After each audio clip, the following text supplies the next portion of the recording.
Bonjour à tous, bienvenue sur ma chaîne, Histoire d'une pierre. Aujourd'hui, on parle de l'améthyste. L'améthyste, qu'est-ce que c'est? C'est une variété de quartz violet dont la couleur varie en fonction de la quantité de fer présent dans chaque gisement. Quelle est son origine? D'où est-ce qu'elle provient?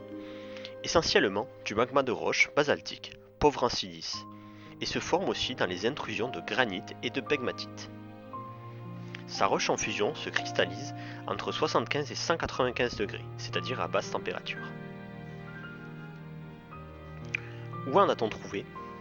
Où sont les gisements? Les premiers gisements sont découverts dans le plateau basaltique du Décan, en Inde. Puis plus tard, ce sont en Russie, dans les plateaux de l'Oural, que sont découverts de nouveaux gisements. De nos jours, les plus grands gisements sont ceux de l'Uruguay et ceux du Brésil, dans les états du Rio Grande et de Bahia. Notons que l'améthyste provenant du Brésil sont plus clairs que ceux de l'Uruguay, qui sont plus foncés et plus prisés, donc plus chers. Attention, l'améthyste subit souvent un traitement thermique pour en approfondir la couleur ou pour la transformer en fausse citrine.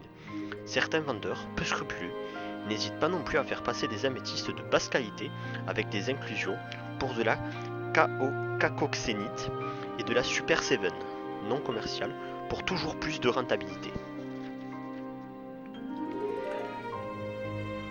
Le mot améthyste, quelle est son origine?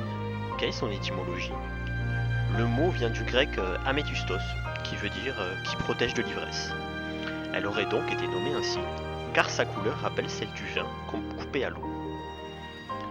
Quelles sont les caractéristiques chimiques et minéralogiques de l'améthyste?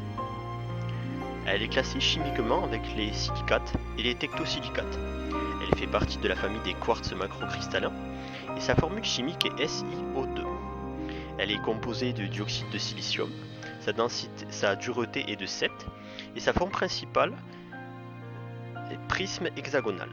Son système cristallin, c'est-à-dire son classement symétrique, est trigonal et sa densité est de 2,65.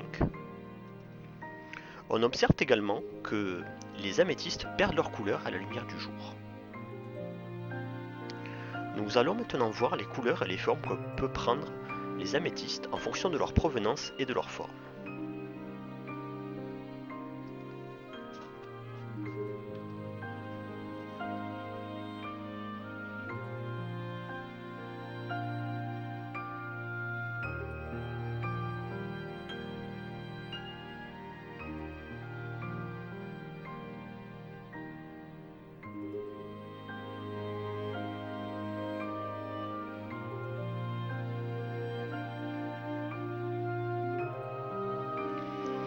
Nous allons maintenant voir son rôle en lithothérapie et ses vertus spirituelles. Avant tout, il est important de rappeler que les pierres ne sont pas un médicament. Elles aident, elles apaisent, elles protègent, mais ne dispensent pas d'un avis médical et ne soignent pas.